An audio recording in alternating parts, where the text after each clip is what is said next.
Señores, hablaremos entonces de un episodio muy divertido en la corte francesa, allá por 1775. Por entonces ya gobernaban Luis XVI, el último rey antes de la Revolución Francesa, y su esposa María Antonieta. Se habían casado para gestar una alianza entre Francia y Austria, ¿no? Hay un hecho conocido en los primeros momentos de la relación entre Luis y María Antonieta. Había entre los dos una enorme apatía. Y según dicen, la razón era la deficiencia sexual del rey. Aunque no era técnicamente impotente, por razones que sería incluso aburrido describir, era incapaz de consumar el matrimonio. No porque no amara a su esposa, ¿no? Bueno, pero no salía el asunto. El médico de la corte, el señor Lasson, le recetó, le dio una dieta, ¿no?, con la esperanza de curar esta apatía de Luis. Algunos médicos, otros, aconsejaron la circuncisión. Consideraban que la raíz del problema era física. En 1776, el cirujano Moreau informó al rey que dicha operación era innecesaria, porque según Moreau todo era cuestión de temperamento. Atribuyó al rey una constitución indolente. María Antonieta se había cansado incluso un poco de esta indolencia. Tenía que aguantar las canciones chuscas que todo el pueblo inventaba acerca de esa situación.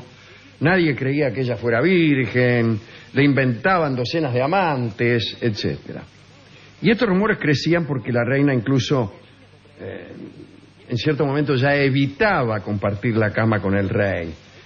Dicen que las noches le resultaban agotadoras por vanas, solo porque tardaban en pasar. El matrimonio parecía estar condenado a la esterilidad perpetua, incluso hasta el divorcio, ¿no? Bueno, pero los austríacos, la gente de la casa de Austria, los Habsburgo, resolvieron actuar. La mamá de María Antonieta, nada menos que María Teresa de Austria, se dio cuenta de que el aburrimiento de María Antonieta podía causar un desastre. Y entonces el hijo mayor de María Teresa, o sea, el hermano de María Antonieta, José, el que después sería el emperador José II, que había estado planeando una visita a su hermana en Francia, resolvió realizarla. Salió finalmente de Viena con la delicada misión de hacer que María Antonieta amara a su esposo. Aunque la vieja María Teresa tenía esperanzas, también tenía dudas. Pensaba que José los iba a sermonear y que todo iba a ser en vano. Pero la vieja subestimaba los poderes del amigo José. Ya vamos a ver lo que pasó. Inmediatamente anteriores a la visita del hermano de la reina a Francia, había un señor que estaba muy preocupado en la corte francesa. Era Monsieur de Marcy, que era el ayuda de cámara de María Antonieta, porque parece que la reina, como no se acostaba con el marido, pasaba todas las noches jugando al chinchón. Se la pasaba escolaseando y tenía muchas deudas de juego. Además, había adelgazado muchísimo. Entonces Marcy decidió, escribió un informe, y ponía, por ejemplo, una noche cualquiera de la reina, baile en el Palacio Real hasta medianoche, baile de máscaras hasta las 4 de la mañana en el Teatro del Opera, paseo hasta las 6. Pocas veces volvía al Palacio, a Versalles, antes de las 7. Cuando no había baile, jugaba al faraón, en realidad jugaba un juego que estaba de moda en aquel entonces, toda la noche. Y jamás se encontraba con Luis, que se iba a dormir muy temprano, el rey se iba a dormir temprano. El 19 de abril de 1777 llegó José para arreglar el asunto. A José le molestaba un poco la etiqueta de Versalles con el objeto de evitar todas las restricciones impuestas por el ritual, que ya hemos comentado acá, viajó de incógnito con el nombre de Conde de Falkenstein. Rechazó incluso habitaciones en el palacio y fue a hospedarse a un hotel. Por unas puertas secretas que llevaban a los gabinetes de María Antonieta, logró encontrarse con su hermana, a la que no veía desde hacía 7 años. El encuentro fue emocionante. José le dijo que llegaba hasta allí para que ella retomara las acciones virtuosas. Esperaba llegar a otro punto, en realidad. Dio indicaciones para que su hermana dejara el juego y los bailongos.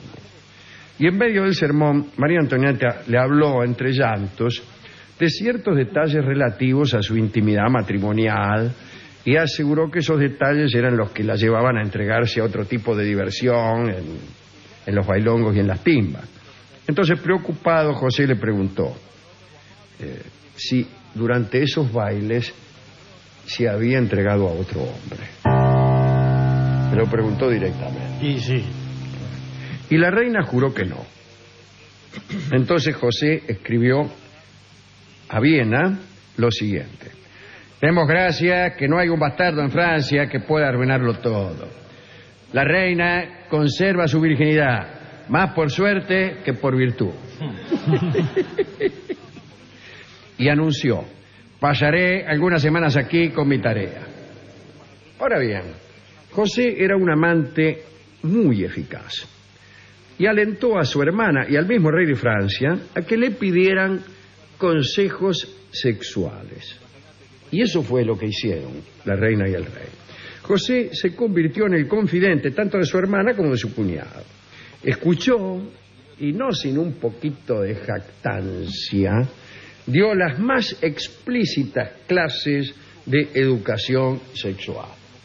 O sea, José supo espantado que Luis había sido educado en la piedad durante su infancia y consideraba el placer carnal como algo pecaminoso y no como algo esencial para producir herederos. Y con esta idea tan poco estimulante pretendía dar un hijo a María Antonieta. Después de las primeras conversaciones con la reina y con Luis, José agudizó su estrategia. Organizó, por ejemplo, una cacería que debía terminar en una orgía, la orgía más cruda. Y bueno, se hizo la cacería, pero Luis se las tomó en la mitad del asunto. Y María Antonieta se fue con Luis de mala gana. Pero José de Austria notó que el rey se fue riendo y que medio andaba a los codazos con las ayudas de cámara. Era un avance. Al día siguiente José instaló junto a la pieza de su cuñado a la dama más agradecida del reino. Más agradecida no, debe ser, acá dice agradecida, debe ser más agraciada. El tipo se instaló ahí, José se levantó a la mejor mina de la corte y se puso con ella en la pieza de al lado del rey. Y se unió a ella, por no decir otra cosa. De modo que Luis pudiera escuchar los rumores inevitables de esa clase de maniobras y conjeturar el origen de los mismos. Bien. La pasión que se despertó en Luis XVI, por no decir otra cosa, fue tal que un rato más tarde el rey pidió audiencia con José y le hizo saber que estaba como pava de lata y que tenía intenciones de visitar a su esposa. Muy bien, Luis XVI y María Antonieta se amaron, señores.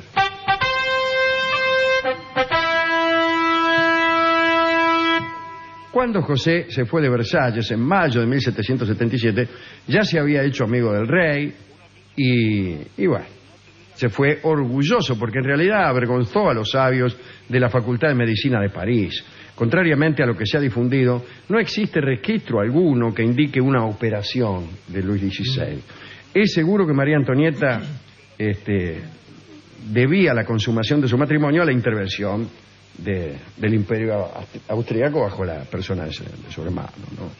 En junio de 1777, María Antonieta le contó a su mamá que tenía esperanzas reales de tener un hijo.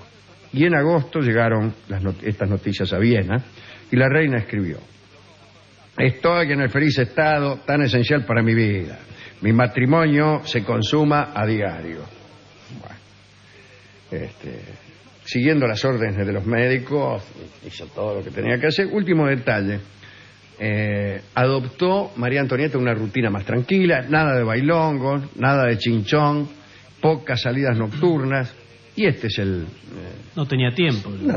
el simpático episodio de cómo Luis XVI aprendió a demostrar su estimación a su mujer, ¿no? A María Antonieta. Pero parece muy sencillo por cómo lo resolvió.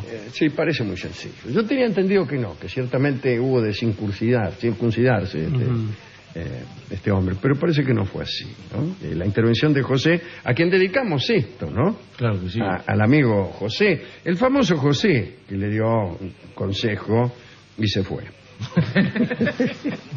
Es el mismo emperador que aparece en Amadeus, José, nada menos que es el viejo José. Bueno, hemos ido a la discoteca y el discotecario escuchó todo esto que le hemos contado, Sí.